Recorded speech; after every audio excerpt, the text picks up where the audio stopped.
মিজান ভাইয়ের বাতের হোটেলের কি অবস্থা আপনারা দেখুন। দর্শক দেখতে পাচ্ছেন ভাতের জন্য হাহাকার।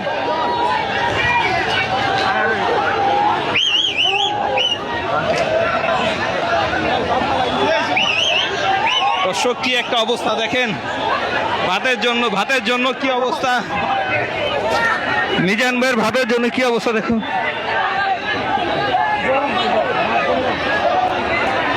দেখুন দর্শক কি অবস্থা, ফ্রি খাওয়ার জন্য সমস্ত ভাত।